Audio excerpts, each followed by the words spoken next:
रूस और यूक्रेन के जारी जंग के बीच यूक्रेन ने बड़ा दावा किया है। यूक्रेन का दावा है कि उनकी सेना ने दुश्मन देश रूस के करीब 800 सैनिक मार गिराए हैं। यूक्रेन के रक्षा मंत्रालय की डिप्टी मिनिस्टर हन्ना मलायर ने दावा किया है कि शुक्रवार दोपहर 3 बजे तक यूक्रेन ने रूस के 800 से आसपास सैनिक गिराए हैं। 7 रूसी एयरक्राफ्ट शूट डाउन किए गए। रूस के 6 हेलीकॉप्टर और 30 टैंक तबाह हो गए हैं। यूक्रेन ने लड़ाई में इस्तेमाल किए जाने वाली 130 BBM मशीन भी नष्ट करने का दावा किया है।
यूक्रेन की धरती पर रूसी सैनिकों के पैर लगातार जमते जा रहे हैं। खबर है कि यूक्रेन के कई इलाकों में रूसी सैनिकों ने कब्जा कर लिया है। हालांकि यूक्रेन अभी इन दावों को नकार रहा है। इस बीच भारत सरकार भी यूक्रेन में फंसे भारतीयों की जल्द वापसी के लिए चिंतित है। इस बीच एक अच्छी खबर सामने आई है।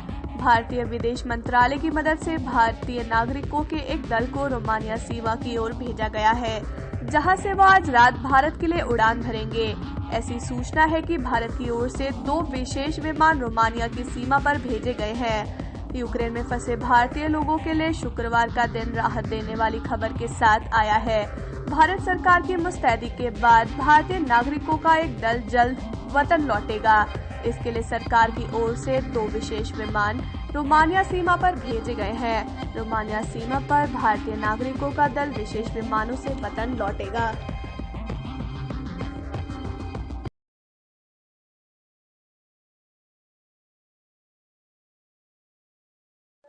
यूक्रेन पर हमला कर रूसी राष्ट्रपति व्लादिमीर पुतिन अपने ही घर में घिर गए हैं। उनके अपने देश में ही उनका विरोध शुरू हो गया है। न्यूज एजेंसी के मुताबिक पुतिन के खिलाफ रूस के 54 शहरों में प्रदर्शन हो रहे हैं, जिनमें 1700 से ज्यादा लोगों को पुलिस ने हिरासत में ले लिया है। जैसे ही यूक्रेन के खिलाफ जंग का ऐलान हुआ, वैसे ही रूस में सोशल मीडिया पर इसका विरोध भी शुरू हो गया। गुरुवार सुबह से ही सैकड़ों पोस्ट में लोग इसकी आलोचना कर रहे हैं। रूसी लोग इसे 1979 में अफगानिस्तान में सोवियत के हमले के बाद अब तक का सबसे बड़ा हमला बता रहे हैं। हालांकि रूस के राष्ट्रपति व्लादिमीर पुतिन इसे हमला ना बताकर सैन्य कार्रवाई का नाम दे रहे हैं। उनका कहना है कि पूर्वी यूक्रेन के लोगों को नरसंहार से बचाने के लिए ये किया जा रहा है।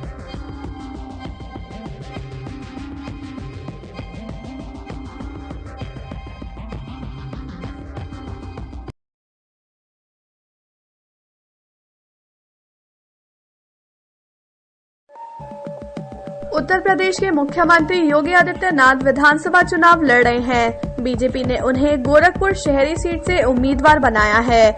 नामांकन पत्र के साथ दाखिल हलफनामे के मुताबिक योगी आदित्यनाथ करोड़पति हो गए हैं। 5 साल पहले वो लखपति थे। हलफनामे के मुताबिक योगी आदित्यनाथ के पास इस समय 1,54,94,054 रुपए की संपत्ति है।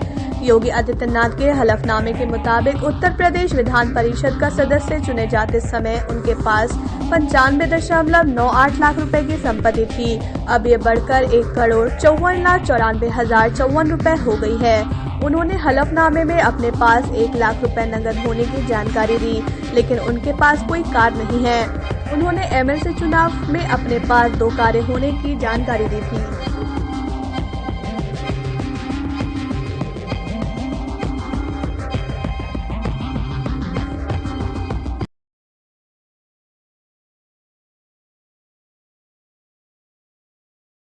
बिहार में भारतीय जनता पार्टी के विधायक हरिभूषण ठाकुर ने विवादित बयान देते हुए कहा कि मुसलमानों से वोटिंग का अधिकार छीन लेना चाहिए। उन्होंने कहा कि मुसलमानों को 1947 में दूसरा देश मिल चुका है, वहीं चले जाएं। ठाकुर ने कहा, यहाँ रहेंगे तो दूसरे दर्जे का नागरिक बनकर रहना होगा। बीजेपी विधायक ने मुसलमानों को मानवता का दुश्मन तक बता डाला और कहा कि वह पूरी दुनिया को इस्लामिक स्टेट बनाना चाहते हैं। भूषण ने यह बयान बजट सत्र के ठीक एक दिन पहले दिया। ऐसे में विधानसभा में इस पर हंगामा हो सकता है।